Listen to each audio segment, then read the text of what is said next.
Hello, I am Rock and Roll Rockstar, and welcome to my second video review of Tony Hawk's Underground 2 for the PlayStation 2. I've had this game about a month now. I've completed it on 4 out of the 5 difficulties, well, 4 out of the 5 modes, and I think it's a really fun game, and I'm going to talk to you about it for the next 5-10 minutes, and I hope you enjoy my review. You'll be able to see some videos of the game happening behind me, and some of the custom characters I've made, and as well as that, I'll be telling you about if this is a good or bad game. I mean, I really like this game, it's one of my favourites, so I'm going to be mostly telling you some good things about this game. I'll start off with the presentation of the game. Well, the story is pretty much that Tony Hawk and Bam Margera have gotten some of the best skaters from around the world, and they're going to make this sort of destruction tour where they're going to travel around and like destroy the place and do some really cool skating tricks.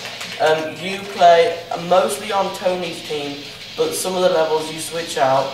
And the story is really funny. There's a diverse range of characters. You can create your own character. You can even use the eye toy to put your face on the character, and I've done that loads of times.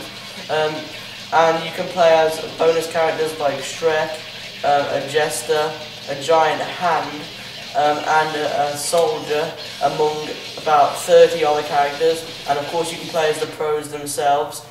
And you can also play some certain special characters who have vehicles like segways and little mini go-kart things. And you can go around 15 to 20 different levels, which include Australia, Berlin, New Orleans, Los Angeles, Canada, the Bermuda Triangle, a school, the downhill jam level, and also about 10 other levels. And you can also make your own parks, and you can also make your own missions to go in those parks, and you can play that either single player or multiplayer. There's loads of multiplayer modes. You can do about 10 different games. These include whoever can get the highest score, which is the normal one. There's King of the Hill, where someone has to hold the crown for a certain amount of time. And there's also some new ones like graffiti, where the person who grinds and does the most spray paints in the time limit wins. And there's also one called Scavenger Hunt, where you have to place items around the level, and the first one to find all their opponent's items wins. And there's, for the single player, there's story mode, which I've already told you about, which is pretty long. It's about 7 or 8 hours worth of play.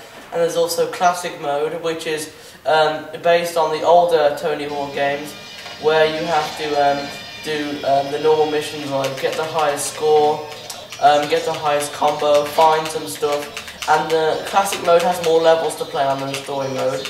And there's also a free play mode, where you can go for the high score and play in any way you want for free, for as long as you want. And then the creative modes in the game, you can create your own character, graffiti tag or logo, your own park, your own tricks, and your own missions to play. So there's a lot of stuff you can do. Just make sure not to use up all your memory card space.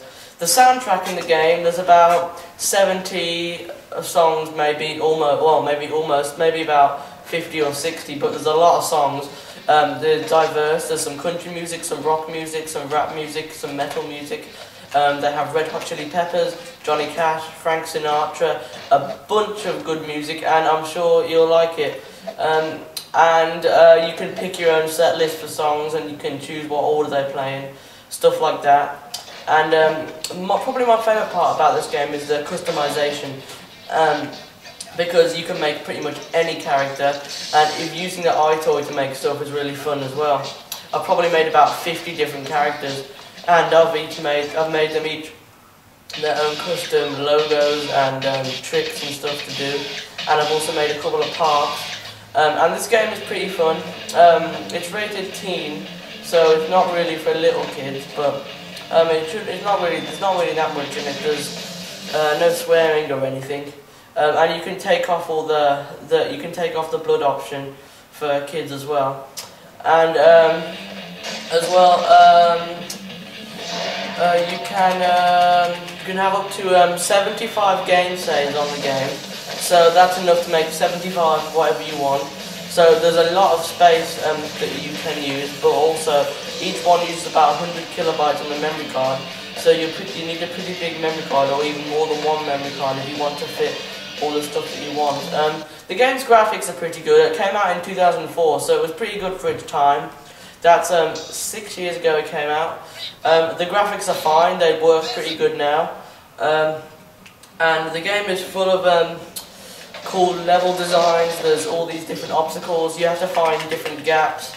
And in story mode you have to build up your stats by doing certain missions. And you have like a set number of goals in every level. Some of them are for different characters, but most of them you can do as just your character or just a bonus character.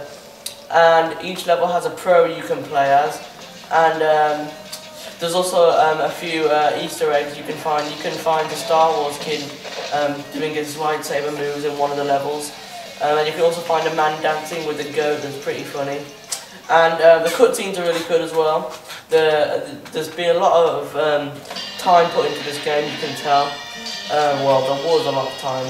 It's pretty old, but overall the game is made really well. I enjoy it and I hope you will too. And it's only about $5 now in GameStop because it's that old for the PS2. You can also get it on the Xbox and the Nintendo GameCube as well. And I'm going to rate this game a 9 out of 10. It's a really good game, and I think that anyone who plays it will surely enjoy it.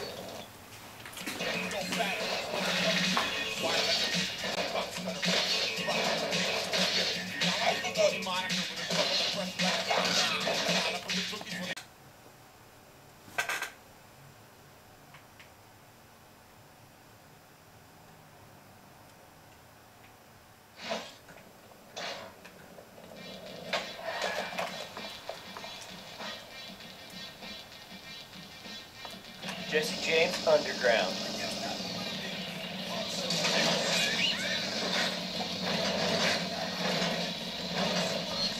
I'm going to